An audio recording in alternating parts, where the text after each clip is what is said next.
Tepat 1 tahun yang lalu, semenjak video ini diupload, aku resmi diterima di Gereja Katolik melalui sakramen Krisma. Do you renounce Satan and all his works and empty promises? I do.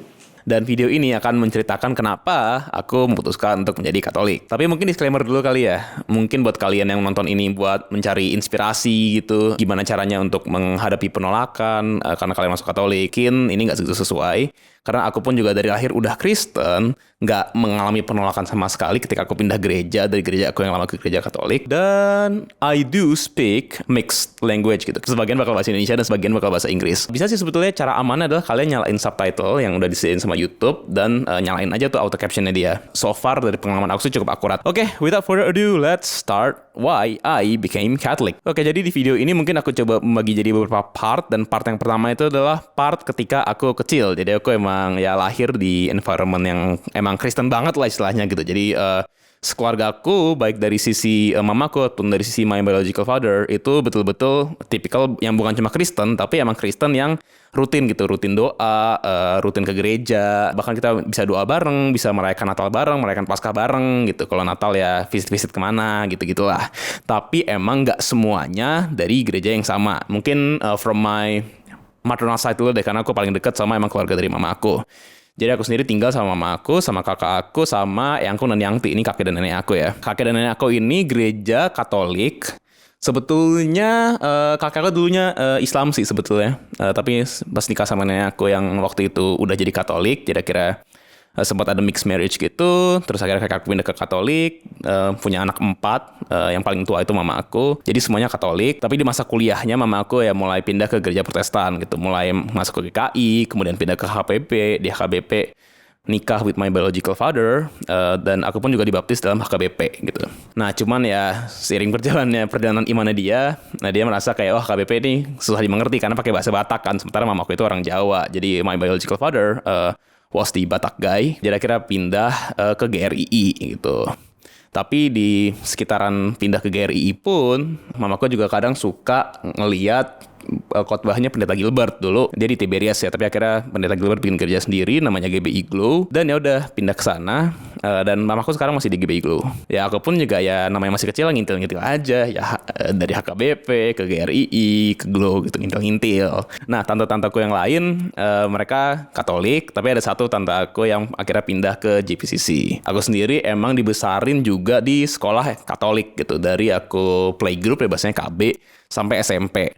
Nah, hampir semua orang di situ ya namanya sekolah Katolik, hampir semuanya Kristen. Sebagian Katolik, sebagian Protestan, lebih banyak Katolik sih kali ya. Tapi ada emang minoritas-minoritas, orang Hindu, orang Buddha, ada juga orang Islam 1 atau 2 gitu. Dan juga keluarga besar aku itu juga ada yang Islam. Bahkan sebetulnya mayoritas Islam. Jadi cuma dari keluarga nenekku doang tuh yang semuanya Kristen gitu. Jadi aku sendiri ya karena ada orang-orang itu, ada keluarga-keluarga itu, aku tidak begitu asing dengan konsep yang namanya beda-beda agama. Tapi aku masih asing dengan hal yang namanya beda gereja. Aku masih inget banget ini kayaknya waktu TK kali ya. Kayak ya udah di TK aku yang Katolik kan diajarin kalau mau doa ya udah bikin tanda salib nama Bapa dan Putra dan Roh Kudus, amin. Sementara waktu aku mau doa sama mama aku bikin tanda salib. Terus tiba-tiba mama aku bilang, "Dek, kita kan gak usah pakai tanda salib." Terus kayak Oke. Jadi it was kind of confusing there gitu. Aku tetap lanjut ke Glow di hari Minggu, tapi begitupun kadang aku ikut kegiatan lingkungannya yang aku gitu. Kalau misalkan aku diajak Rosario lingkungan, aku ikut ngintil. Kalau lagi ada Rosario di rumah, aku juga ikut doa Rosario, ya gitulah. So that's part 1. Nah, part 2, I'll entitle this the inactivity, the reactivity, and the doubt. Karena Glow dulu cuma ada di Tamrin City ya, itu cuma ada Tamrin City pertama banget. Itu 1 jam dari rumah aku di Jakarta Timur. Kami dulu nggak punya mobil. Jadi nggak bisa lah kayak aktif di gereja selain di hari Minggu tuh susah gitu logistically. Dengan aku sekolah dari pagi sampai siang, terus mesti jauh-jauh ke sana sebagai misalkan anak SD, anak SMP gitu. I do think it's like kind of tricky, right? Aku sebenarnya agak lupa sih, tapi I think sekitar kelas 3, kelas 4 SD, dari yang awalnya sebenarnya rutin tiap minggu ke sana ya naik taksi pergi dan pulang. Tapi lama-lama jadi kayak nggak datang ke gereja at all aja, bener-bener nggak datang sama sekali. Jadi aku transisi dari Kristen yang taat jadi Kristen yang napas, Natal Paskah doang. Nah kalau Natal sama Paskah ya mungkin karena kepikiran bareng-bareng aja sama keluarga yang lain, ya udah Natal sama Paskah di gereja Katolik gitu. Jadi aku juga sebetulnya masih percaya sama Tuhan, tapi juga ini tipikal yang sebenarnya nggak tahu diri sih, karena doa ya occasionally aja gitu, doa cuma kalau butuh. Kayak waktu itu sekitar tahun 2010 kali, 2010 I guess, karena forgot kok, kayak ke diagnosa anemia, kemudian ada abnormality dalam ginjal. Nah di situ baru kayak ada yang bikinin doa lah, aku baca. Kemudian juga waktu di rumah sakit berapa hari kayak manggil ada orang ini nih apa, spiritual Kristen Protestan, terus ikut doa situ. Tapi betul-betul ya udah, kalau setelah pulang dari rumah sakitnya ya udah kayak doa juga, mau ujian doa, mau apa doa sebelum ngerjain apa gitu. Udah, tapi bukan yang tipikal doa tiap hari ataupun istilahnya mungkin punya relationship dengan Tuhan itu basically nggak ada sih. Terus aku masih inget banget zaman SMP nih ya, kan masih di SMP Katolik.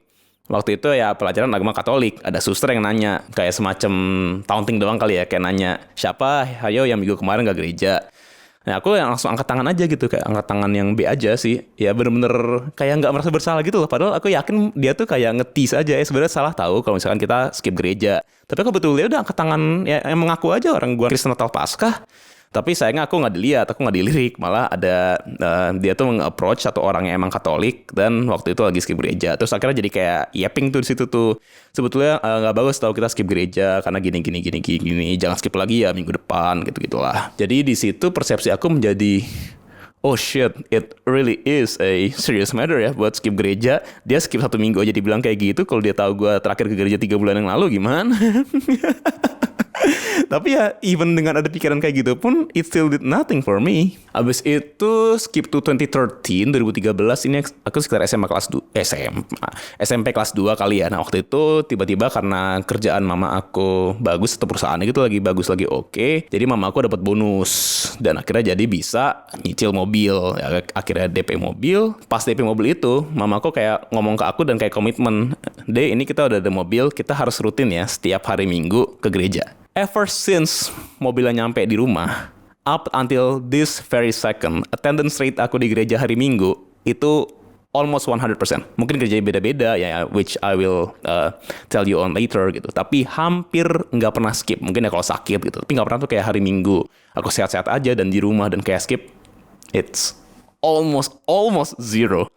And that's like 12 years plus. Nah tapi emang jujur ketika dulu mobil ini ada, aku sebetulnya lebih excited untuk hal-hal yang dilakuin menuju ke sananya ataupun pulang dari gerejanya gitu. Kayak contohnya kan gerejanya waktu itu masih daerah Tamrin Nasiglo. Sekarang masih di Tamrin sih, di Tamrin Residences. Dan itu kan deket GI, Grand Indonesia. Jadi aku tuh kayak, oh ayo ke gereja. Oh ayo banget. Soalnya aku pulang bisa ke GI, bisa makan Dairy Queen, bisa makan Begor Suryo.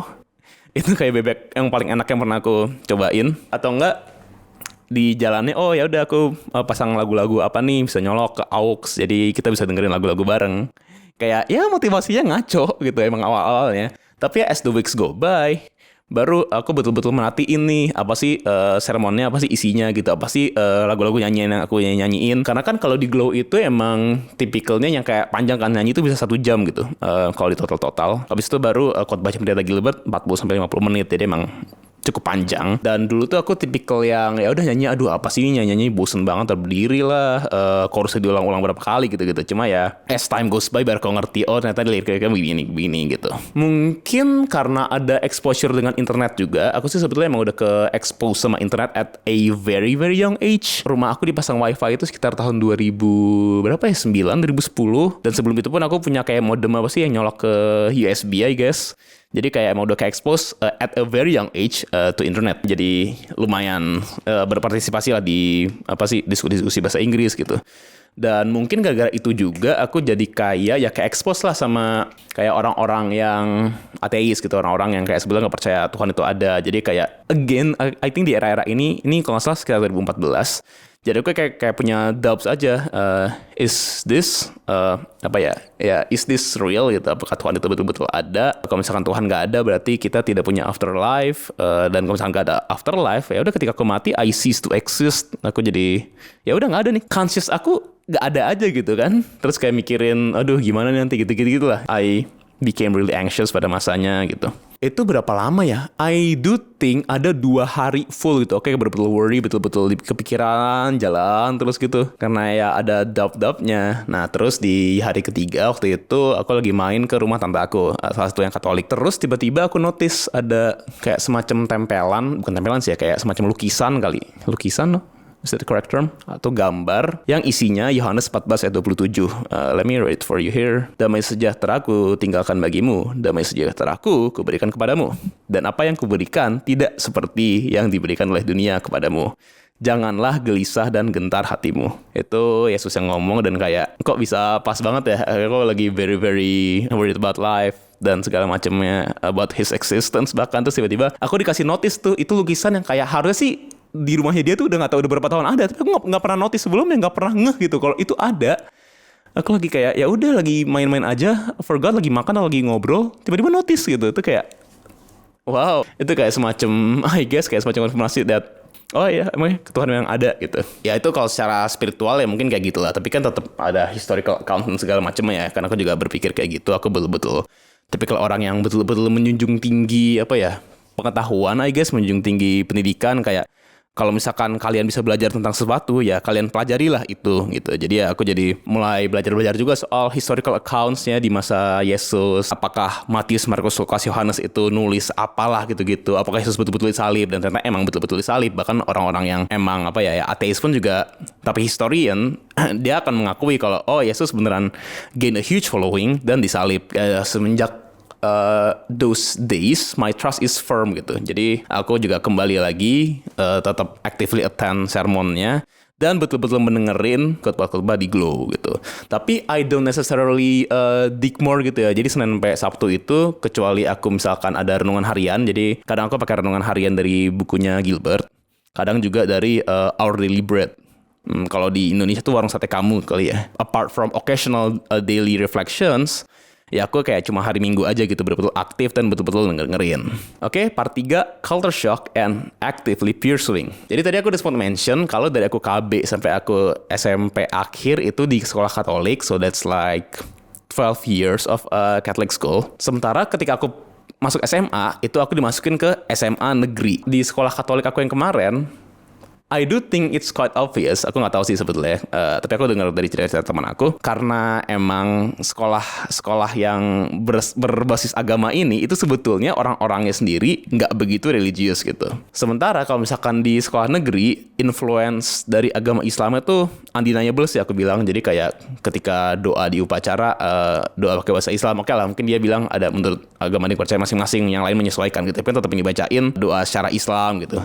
Kemudian juga kalau ada sholat di blast di speaker, jadi kayak oh kalau lagi sholat zuhur gitu ya kita stop dulu pembelajaran gitu kan. Jadi influence kenceng. Mungkin gara-gara ini, dari posisi aku yang di sekolah Katolik itu mayoritas kan, orang semuanya pada Kristen, pindah ke sekolah negeri ini yang minoritas gitu, yang dari satu kelas isi 36 orang, yang Kristen tuh 6, 7, dari majority jadi cuma sebagian kecil. Mungkin gara-gara itu aku jadi kayak apa ya, punya a stronger identity lah.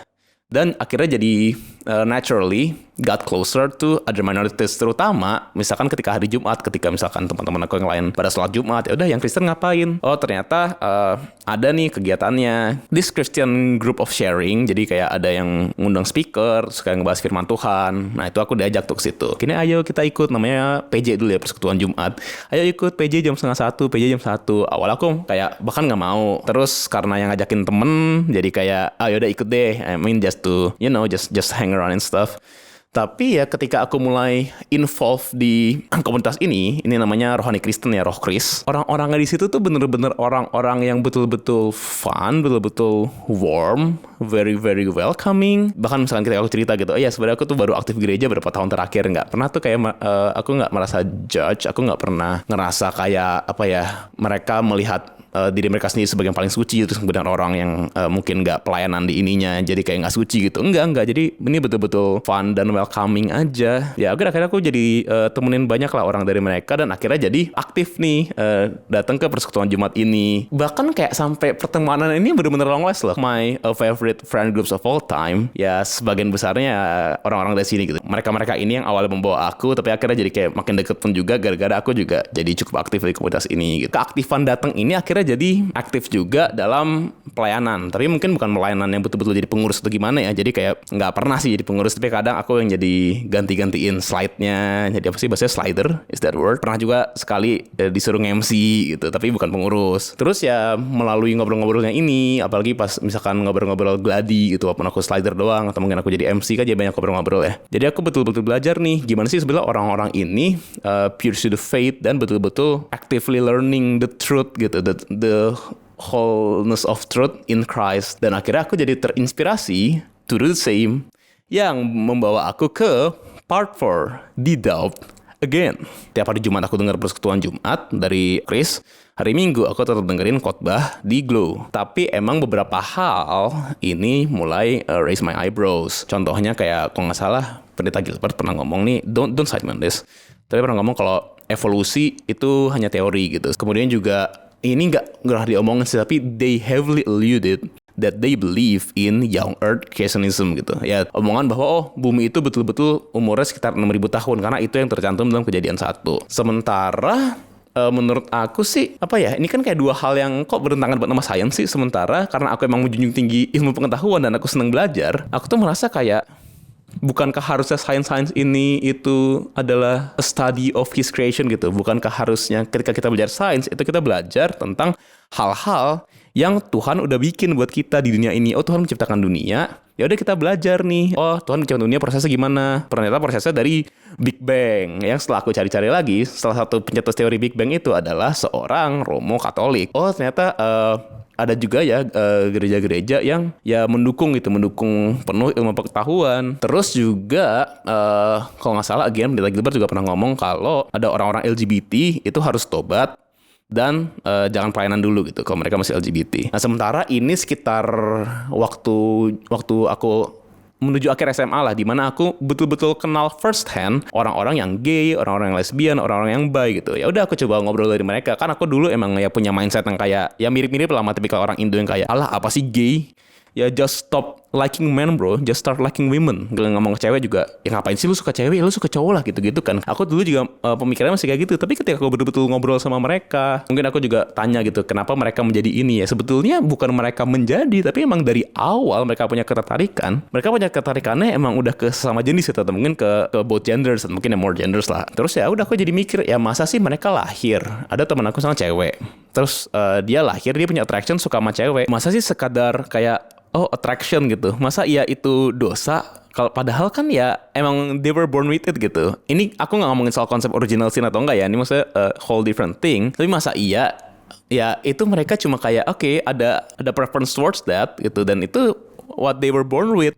Masa iya itu kayak jadi dosa? Nah gitu, aku masih berpikir kayak gitu. Sementara di sisi lain, beberapa gereja-gereja, terutama kayak di US, di UK gitu ya, mungkin di Europe, mulai menggila, aku bilang, dengan mereka betul-betul ngelegalin pernikahan sama jenis. Padahal menurut aku di Alkitab itu udah very very obvious di both Perjanjian Lama dan Perjanjian Baru kalau pernikahan itu harus between one man and one woman, oke? Bukan poligami, bukan poliandri, bukan cowok dan cowok, bukan cewek dengan cewek gitu loh. Dan aku bukan ngomongin soal kayak marriage in the state deh, bukan kayak soal catatan pernikahan negara, bukan, nih maksudnya pernikahan di gereja yang jelas-jelas Alkitab ngomong gitu. Itu kan bukan kayak something yang you could spin gitu loh. Sambil aku research soal ini, aku akhirnya menemukan quote dari Paus Fransiskus pada waktu itu. Who am I to judge? Jadi kayak nggak usah konteksnya kayak ada yang ya nanyain lah soal kayak gimana sih gay people. Terus akhirnya Paus Fransiskus ngomong, ya kalau misalkan emang nih ada orang punya tendensi buat jadi gay tapi dia mencari Tuhan, mereka tetap attend church regularly, tetap mencoba grow in the faith, who am I to judge? Kok nggak salah kayak gitu sih. Aku merasa ternyata gereja Katolik itu adalah gereja yang betul-betul compassionate terhadap orang-orang yang oppressed, tapi tetap nggak main-main dengan doktrin, nggak main-main dengan ajaran Tuhan Yesus gitu. Which I think ya emang itu nggak sih yang Tuhan Yesus lakuin gitu. Tuhan Yesus nggak pernah ngelonggarin dosa di masa throughout his ministry on earth gitu. Kan dia nggak pernah tuh kayak ngebiarin dosa, tapi dia pun juga approach everyone with care dengan ya makan sama pungut cukai. Terus kemudian juga apa sih yang soal let he who is without sin cast a stone first gitu. Ketika ketemu cewek yang berbuat zina gitu, akhirnya jadi kayak orang-orang yang tadi mau lemparin batu, pada cabut atu-atu. Kemudian kayak ketika tinggal Yesus sendiri kayak aku pun tidak menghukum engkau, pergilah dan jangan berbuat dosa itu lagi gitu. Itu kan kayak sesuatu yang oh yaudah lu tuh harus treat people with compassion, tapi bukan berarti lead them through yang emang harusnya nggak bisa gitu. Jadi aku merasa wow, ini betul-betul apa ya, ini kayaknya how Jesus will operate in the modern era, I guess gitu. Oke, kembali lagi ke Glow pun juga kadang aku ada yang aneh juga sih. Misalkan aku dengar kayak kadang beberapa preachers ngomong dalam nama Bapa dan Anak dan Roh Kudus, yaitu dalam nama Tuhan Yesus. Terus kayak aku pikir-pikir, gimana? Dalam nama Bapa dan Anak dan Roh Kudus, yaitu dalam nama Tuhan Yesus. Tuhan Yesus kan anak. Bapa, Anak, Roh Kudus. Dalam nama lah. Gitu loh kayak kok dalam nama Tuhan Yesus kan anak, bukan Tuhan Yesus bukan Bapa, Tuhan Yesus bukan Roh Kudus. Itu gue tahu, logical aja sih sebetulnya. I think it's quite logical. Dalam nama Bapa dan Anak dan Roh Kudus, yaitu dalam nama anak. Gitu loh. Jadi kayak I always raise my eyebrows every time kata-kata diucapin gitu. Nah, ya udah sekitar ini mungkin aku udah ya era lulus SMA lah gitu. Aku pun juga udah mulai ke expose sama akun-akun di Instagram. Waktu itu cukup naik tuh akun-akun kayak stand up Kristen, kayak gereja palsu. Kadang suka nge-up beberapa gereja-gereja yang misalkan dibilang aneh gitu, yang nih aneh nih omongannya nggak sesuai sama apa gitu. Tapi biasanya mereka lebih banyak ini sih kayak ngebahas soal prosperity gospel gitu ya, orang-orang kayak lu harus ngasih uang terus kemudian uang lo akan bertambah. Kadang biasanya mereka attack kayak gitu sih. Tapi emang akun-akun ini kan aku tuh mulai ke expose ketika mereka masih kecil lah. Tapi lama-lama kan mereka mulai banyak pengikutnya ya. Nah, akun-akun ini ketika banyak pengikutnya tuh aku nggak sukanya mereka mulai nitpicky. Kayak aku inget banget gereja palsu pernah ngepost kayak, masa gereja pembersembahannya pakai keris? Salahnya di mana? Emang kenapa kalau persembahan pakai keris? Lu juga persembahan gereja lu pakai uang kan? Emang lu pikir zaman dulu ada uang yang dicetak itu in a money printer, bukannya dulu kayak apa sih pakai dinar, perak or whatever, something like that. Bukan lu menjadi hypocritical di situ. Apa salahnya sih? Stop nyari kesalahan. Kalau ada kesalahan lu point out, that's good. Tapi ketika nggak ada kesalahan, cuma gara-gara follower lu banyak, tolong banget nih, izin, tolong jangan nyari kesalahan orang, okay? That's not good. Tapi ya dari akun-akun kayak gitu aku jadi belajar kalau emang I have to be very very careful. Misalkan attend gereja orang itu, misalkan aku diajak, betul-betul ya pastiin aja nih yang diomongin tuh yang masih lurus-lurus aja gitu loh. Bahkan gereja-gereja yang populer pun juga might still teach hal-hal yang nyeleweng gitu. Okay, let's move to part 5 now, where I lost my sense of community. Jadi ketika aku lulus SMA dan masuk ke kuliah, aku nggak begitu engage dengan komunitas equivalennya Rockris di kuliah. Waktu itu namanya PO, Persekutuan Ekumene di UI gitu, ataupun di fakultas aku. Sebenarnya nggak ada yang salah, tapi aku merasa mungkin orang-orangnya gitu, aku nggak se-connected itu gitu dengan orang-orang yang aku kenal di Rockris waktu aku SMA. Terus kemudian muncullah nih sebuah virus kecil bernama COVID. Ya udah aku jadi nggak bisa ketemu siapapun, nggak bisa attend gereja apapun, nggak bisa berkomunitas apa, ya aku cuma ketemu keluarga aku doang. Kalau nongkrong sama teman-teman juga ya teman-teman yang udah lama gitu di Discord. Tapi ya soal hidup beriman ya aku akhirnya jadi ya nonton aja ibadahnya Glow setiap hari Minggu bareng sama mama aku gitu. Sambil juga engaging with various kinds of Christian communities online. Aku di sini juga jadi belajar tentang gereja-gereja yang lain seperti Ortodok, Protestan tradisional, kayak ya aliran Lutheran lah yang basically ya HKBP lah ya kalau di Indo paling kenalnya. Atau mungkin aliran Calvinis, GKI nanti Calvinis, GRII juga Calvinis gitu-gitu kan. Dengan source-source kayak forum-forum online di internet gitu-gitu loh. Jadi kayak mulai belajar. Dan I think channel ini sebetulnya baru muncul kayak sekitaran akhir COVID kali ya. Tapi aku kayak paling banyak belajar juga dari channel YouTube namanya Redeem Zoomer. Dia seorang Calvinis. Dia pun kayak yang apa ya, ketika ngejelasin gereja tuh no bias gitu loh. Jadi betul ngejelasin ini begini gitu. Pada masanya no bias. Jadi aku juga nangkep banget nih begini. Dan aku pun juga ya dengan belajar gereja ini, aku sih paling respect sama dua waktu itu, sama Katolik dan sama orang-orang Calvinis. Kenapa begitu? Karena simple, mereka betul-betul yang hold science, dan bukan cuma pendidikan sains doang, pendidikan teologi juga. Orang-orang Calvinis tuh kayak betul-betul paham betul lah dengan kayak teologi gitu. Jadi aku betul-betul punya respect paling tinggi dengan dua aliran inilah. Tapi sayangnya semakin aku belajar, aku kayaknya sih tidak akan pernah accept aliran Calvinis karena satu hal bernama double predestination yang setelah aku coba cari-cari lagi gitu, aku coba fair lah, aku coba pelajarin, it still doesn't make sense to me. The fact that God chooses some people as the elect dan juga choose not to save these people. Jadi kayak orang-orang ada yang predestined to hell. Itu hal yang aku udah coba pelajarin, udah coba nonton, udah coba lihat gali lagi basis scripture-nya. Nah, gitu loh, yang kayak nah. I just like nah. Udah nonton video berapa jam pun juga nah gitu. Jadi I don't think I will ever be in line with that whole thing. Nah, di sekitaran sini juga jadi aku juga kayak kembali lagi ya ke si LGBT stuff. Aku jadi belajar ternyata emang si Paus Fransiskus ini ternyata lumayan sering di-stir juga ya sama media ketika misalkan sampai orang-orang jadi ada bilang gereja Katolik melegalkan pernikahan sesama jenis. Enggak pernah. Emang media aja yang seneng clickbait dan segala macamnya, padahal Paus ngomongnya gini gitu. Dan respect aku semakin bertambah ketika aku denger Romo siapa gitu ya, ada yang ngomong kalau walaupun kita emang tidak akan pernah mendukung, tapi kita pun juga bahkan bisa mensupport orang-orang yang marginalized ini in their day-to-day lives dengan udah nge-push aja mereka untuk punya same-sex union secara civil. Supaya apa ya? Mungkin supaya mempermudah soal tabungan lah, atau mungkin soal kayak warisan segala macamnya. Tapi tetap harus hidup secara chaste. Ya betul-betul hidup secara selibat gitu loh. Hidup as brothers and sisters aja. Fellow brothers or fellow sisters gitu. Jadi kayak wow, ini betul-betul masih dipikirin. Nah, kemudian ketika COVID restrictions udah hilang dan udah bisa gereja onsite lagi, aku tetap gereja di Glow bareng sama mamaku biar bareng gitu. Cuman emang yang bagus-bagusnya tetap aku accept, tapi ya misalkan ketika tadi yang aku bilang keaneh-anehan yang muncul, ya udah aku jadi kayak langsung filter out aja to my brain gitu lah. Oke, lanjut ke part 6. Short Franciscan and then LDR.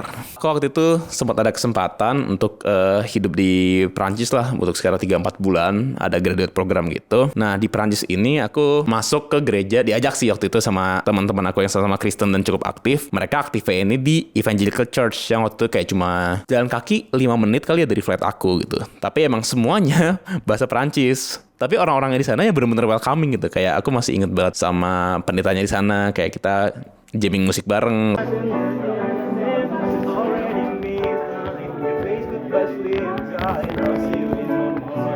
Terkadang sering banget mereka kayak bikin komunal makan-makan sama orang-orang sono yang paling cuma 10-20% yang bisa bahasa Inggris. Sementara aku pun karena short term juga di sana, aku juga bisa bahasa Prancis yang sesimpel je m'appelle Rian gitu doang loh, yang betul-betul basic barebone, sekadar order makanan doang, bukan yang bisa ngobrol banyak. Jadi ketika misalkan pendetanya khotbah pun ya aku pakai Google Translate live gitu. Aku betul-betul ngeliat ini lagi ngomongin soal ini. Ketika dia ngomongin soal ayat, ya udah baca aja JN berapa titik berapa. Ya udah aku baca sendiri di Alkitab. Aku pakai bahasa Inggris atau bahasa Indonesia. Ya udah jadi kayak yang dia ngomongin itu lagi soal ini gitu-gitu loh. Nah, tapi ya emang di luar hari Minggu yang emang aku ketemu sama orang-orang ini, I have to be honest, it was really lonely there. Jadi aku pun juga ya connect adalah teman-teman aku di Indo, sebagian juga yang masih kenalnya dari Rockris pas SMA, ya itu yang jadi aku lean on. Tapi akhirnya aku lean on the most towards ini orang yang aku kenalnya dari Reddit actually, dan dia Katolik. Ya udah akhirnya memulailah LDR di sana. Dan ketika aku pulang ke Indonesia, aku jadi mulai attend gereja sama dia. Dia nemenin ikut misa setiap hari Minggu gitu-gitu. Kadang juga aku ikut sama keluarga aku yang Katolik, kayak eyang aku atau mungkin tante aku yang Katolik. Ya kadang mereka, kadang juga bahkan aku sama my then girlfriend itu ya udah bareng-bareng tuh misa bareng gitu. Tapi emang sih pada waktu itu kan aku masih punya beberapa theological gaps lah. Aku kayak masih nggak gitu paham nih soal apa sih sebenarnya, apa sih pandangan Katolik terhadap Bunda Maria gitu. Kenapa sih Bunda Maria betul-betul kayak dijunjung tinggi banget misalkan gitu. Kenapa kita punya patung-patung, kenapa ada doa ke santo siapa, doa ke santa siapa gitu-gitu kan. Ya cuma aku kayak sambil mantap-mantap aja. Tapi ya sepanjang misa-misa yang aku ikutin, ya udah tetap valid kok. Mereka baca Alkitab, Perjanjian Lama, Perjanjian Baru, kemudian Injil gitu-gitu kan. Terus kemarin khotbah Romonya aku dengerin juga. Oke, this is like valid gitu. Nah, tapi ketika aku pengen belajar bener-bener menjadi Katolik di Indo, I was turn off gitu, karena aku betul-betul mesti ikut kelas selama 1 tahun, dan kelasnya ini bareng-bareng sama orang yang bukan Kristen gitu, orang dari ya Islam, Hindu, Buddha yang mau masuk ke Katolik. Masa aku dibarengin sama mereka sih gitu? Apakah aku akan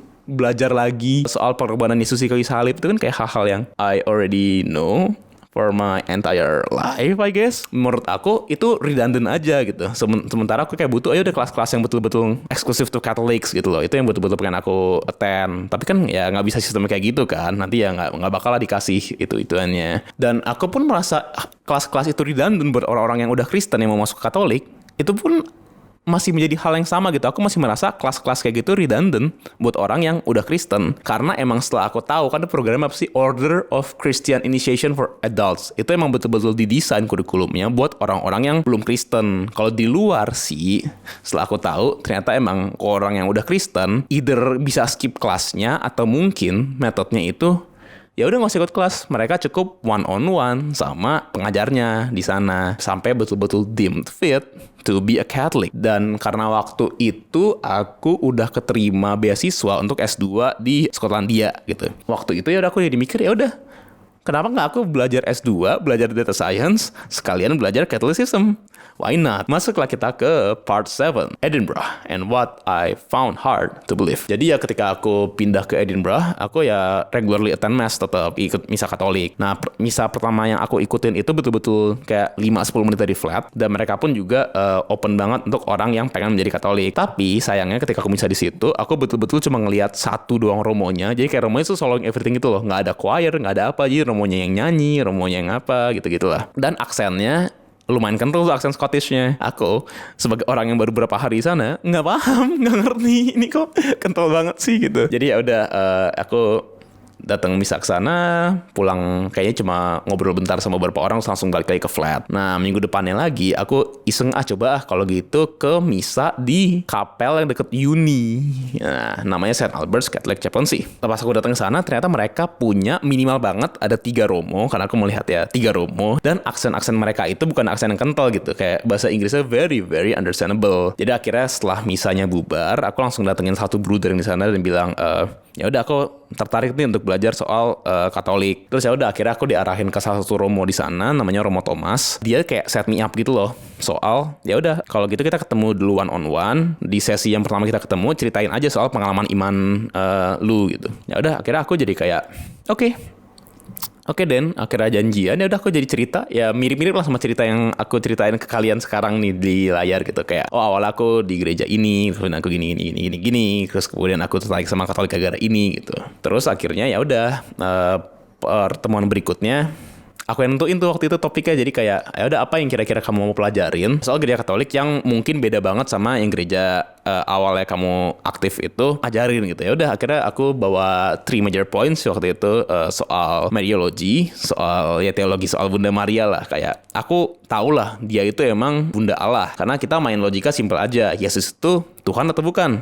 Yesus itu Tuhan. Apakah Maria Bunda Yesus? Iya, Maria Bunda Yesus. Ya berarti Maria Bunda Tuhan. Itu very very simple logic kan. Tapi kayak kenapa sih ada patung-patung Bunda Maria? Kenapa sih kayak Bunda Maria tuh ya bisa didoain gitu? Kenapa ada the assumption gitu Maria diangkat ke surga, padahal kan tuh kayak nggak ada tertulis dengan jelas di Alkitab gitu-gitulah. Kemudian juga aku nanya soal ya santo dan santa, kenapa sih kita berdoa kepada mereka, apa yang membuat mereka santo, apa yang membuat mereka santa, bagaimana cara mereka intercede for us gitu, bagaimana cara mereka gini gitu lah. Sama yang juga tricky itu purgatory gitu loh. Nah udah itu kayak 3 major points yang kayak aku pertanyakan banget terhadap Romo Thomas soal Catholicism. Mungkin buat kalian nonton mikir kayak ada hal lain yang Katolik itu susah banget dipercaya, adalah bahwa ketika mereka komuni ya, itu mereka menerima tubuh dan darah Kristus karena itu betul-betul tubuh dan betul-betul darah Kristus gitu. Itu betul-betul tubuh Kristus tuh, roti-roti yang dimakan. Banyak mungkin aliran-aliran yang susah untuk mengerti itu, cuman emang bagusnya aku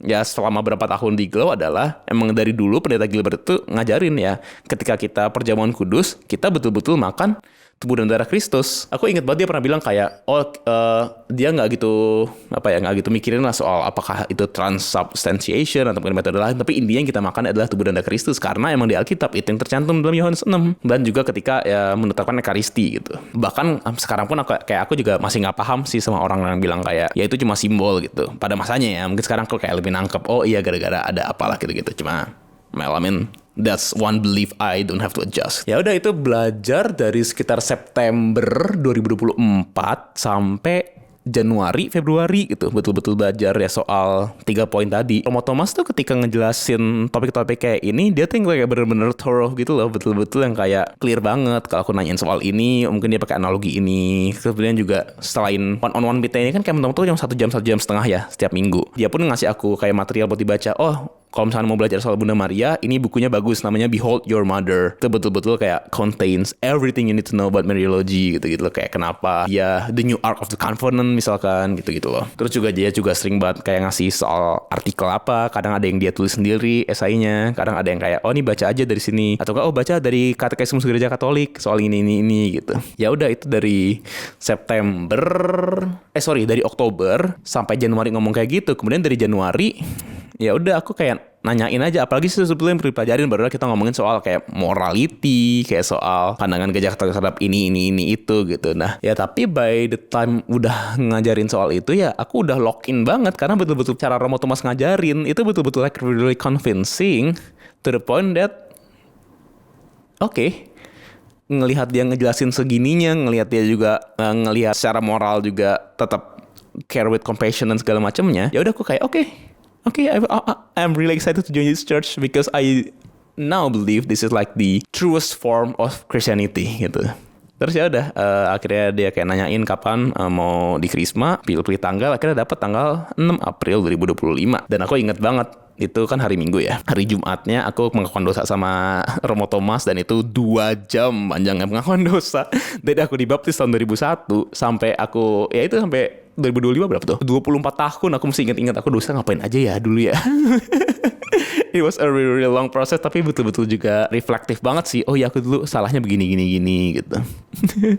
Dan ya udah sepanjang pengakuan dosa 2 jam itu juga kayak Romo Thomas ngasih advice kayak soal gini gitu. Nah sebetulnya sebelum itu pun aku juga udah sempat nanyain sebenarnya gimana sih caranya aku tahu kalau aku tuh sebenarnya siap nih untuk menjadi Katolik. Terus dia bilang ya, being a Catholic is a lifelong journey gitu loh. Selama kamu udah punya core dogmasnya correct, udah tahu soal ini dan itu, udah hafal prayers-nya, udah tahu what to do at mass, ya udah gitu loh.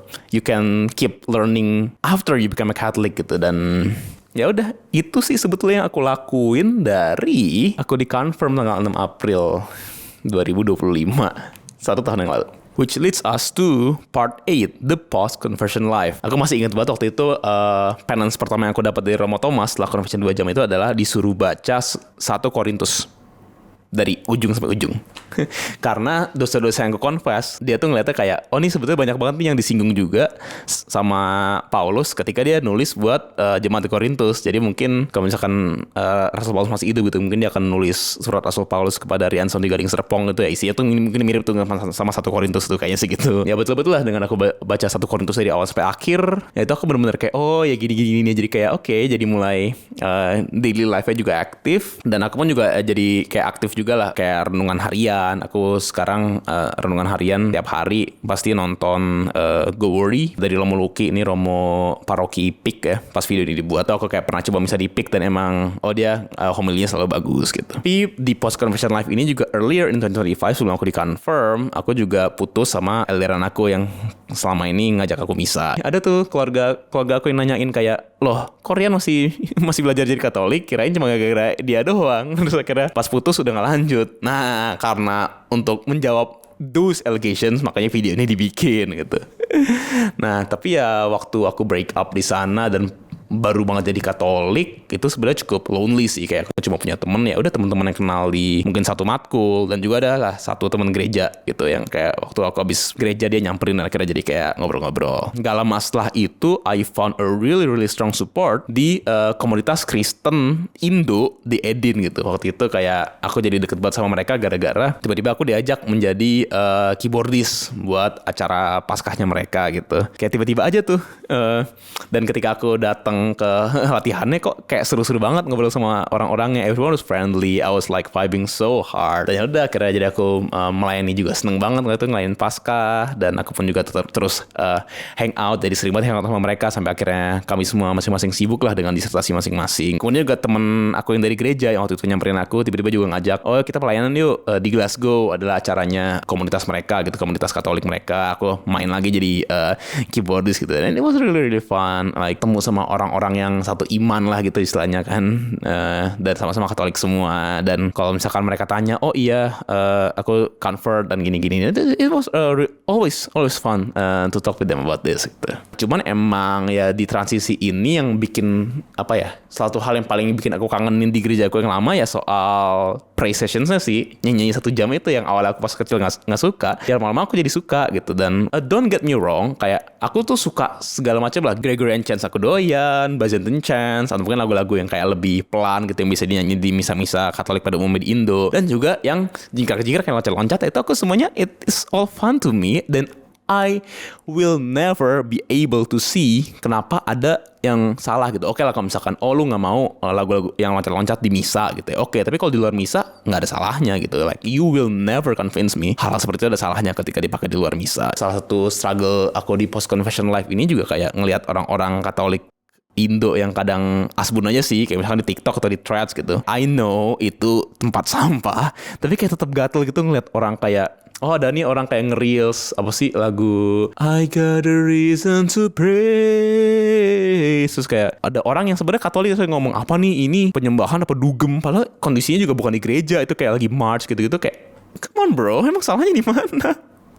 Itu kayak hal-hal yang bikin aku apa ya, mungkin kalau misalkan aku ketemu orang kayak gitu, mungkin kalau aku dari lahir ketemunya sama orang-orang di keluarga aku yang Katolik kayak gitu, ketika aku di Glow kayak ngapain sih gereja di Glow, kok tepuk tangan gitu nyanyinya gitu. Kalau misalkan aku dulu digituin, atau mungkin sama teman-teman aku di SMA, teman-teman aku di SMA kayak gitu, ya aku mungkin tidak akan menggali iman secara betul gitu loh. That's not the strategy for you, for people like us untuk menambah jiwa. Aku merasa itu strategi yang sangat-sangat bodoh. Karena ya kenapa kita approach them with hatred, apalagi hatrednya oke lah misalkan kita emang mesti mengingatkan ketika ada orang yang salah ya, oke, tapi kan itu harus mereka emang harus salah. Emang apa salahnya coba nyanyi-nyanyi kayak gitu. Again, ini bukan ngomongin soal dalam misa ya, ini kayak di luar misa ya udah lu kayak nyanyi-nyanyi apalah gitu ya, emang apa salahnya. Lu boleh ngomong oke, lu nggak suka yang kayak gitu, lebih seneng pakai chants atau pakai lagu-lagu yang lebih tradisional ya fine, itu preference. Menjadi masalah ketika lu nyesatin orang yang kayak gitu loh. I think that's like a huge difference if we're talking about that. Again ya, kalau misalkan aku link lagi pengalaman aku selama ini, aku notice iman aku ya betul-betul bertumbuh kan di Rockris SMA ya. Dari yang aku kayak cuma dengerin gereja di hari Minggu sampai to the point aku gali, to the point aku mempertanyakan apa sih yang sebetulnya diucapin di gereja aku di hari Minggu gitu. Itu kan gara-gara aku datang ke sana dan aku merasa mereka-mereka semua itu warm and welcoming dan ya betul-betul open for discussion. Bukan tipikal yang kayak nyesatin dikit-dikit teriak sesat atau apa. Waktu aku di Edin, aku juga kenal orangnya di komunitas Kristen juga. Keluarganya kalau nggak salah Buddha. Aku lupa deh, mamanya Katolik, bapaknya Buddha kalau nggak salah. Anak-anaknya pun jadi pada nggak religius gitu. Mamanya pun juga kayak jadi ya udah Katolik yang ya udah aja. Kecuali dia yang aku ketemuin nih di Edin. Pas aku tanya, kenapa begitu? Kenapa kok kamu stay di Katolik? Terus dia bilang, sesimpel. Karena waktu itu di paroki aku, dia di paroki PIK by the way, itu OMK-nya seru. Komunitasnya seru, orang-orangnya pada welcoming. Ya udah akhirnya aku jadi betah dan aku juga jadi betul-betul belajar soal Katolik situ. Itu yang menurut aku, iya sih, kok relate banget ya sama yang membuat aku akhirnya jadi betul-betul take my Christian faith seriously gitu. Oh iya, gara-gara love and compassion, yang itu compassion juga yang tadi balik lagi membuat aku melirik kerja Katolik kan. Jadi ya I guess takeaway-nya buat orang-orang yang Kristen, Katolik ataupun bukan Katolik, I do think compassion goes a long way sih. Oh ya, dan walaupun aku udah jadi Katolik sekarang ya udah 1 tahun, I am still very very ecumenical. Kayak aku paham banget lah, kan aku juga tetap belajar soal apa sih early church dan belajar soal perkembangan gereja dari ya awal-awal abad-abad Yesus, konsep-konsep segala macam sampai akhirnya Protestant Reformation terjadi. Dan aku juga kayak iya sih, kayak back then ya walaupun mereka juga again ada salahnya, tapi kayak tetap I can understand kenapa reformasi Protestan itu terjadi gitu loh. Itu kayak hal-hal yang aku rasa orang-orang Katolik juga butuh lebih paham juga gitu loh. Again, jangan compromise dengan doktrin, tapi kayak ya be more compassionate aja I guess. Yeah, I think that's all I can say. Ini udah jam berapa nih? Ini aku lagi di kayak hotel bintang 1 kali ya. Jam 12.40 di tanggal 3 April. Ini aku sengaja nginep di sini karena aku mengejar Jumat Agung sekalian jalan salib di Bloki. Itu kayak cuma 5 menit dari sini jalan kaki. So yeah, that's why I'm here. Dan aku akan upload tanggal 6 to commemorate my one year anniversary of being Catholic. And that's it for me, guys. Oh, before closing, I just remembered one more quite important thing. Ini ketika video ini diupload itu hari Senin setelah Paskah. Tepat 1 tahun yang lalu, hari Senin setelah Paskah, Paus Fransiskus meninggal dunia. Ketika aku melihat, aku bangun pagi-pagi waktu itu, kayak jam 9 di Edin kali ya, itu kayak beritanya kan baru jam 7 waktu, jam 7 UTC I guess. Terus kayak aku kayak langsung sedih gitu sih, kayak wow, baru jadi Katolik tiba-tiba kayak bakal udah ada pergantian Pope. Paus Fransiskus juga sih kayak satu sosok yang cukup penting yang membuat aku kayak ngelirik Catholicism gitu dengan pandangan dia sebelumnya. Jadi kayak I think it's also nice, very very fitting tanggal 6 April 1 tahun aku jadi Katolik, dan juga secara kalender Paskah the commemoration of his death. I think that's all I can say for today. Thank you so much for watching. I hope you're watching as I do enjoy my faith. I hope you're watching as I do enjoy my journey of faith. Peace out.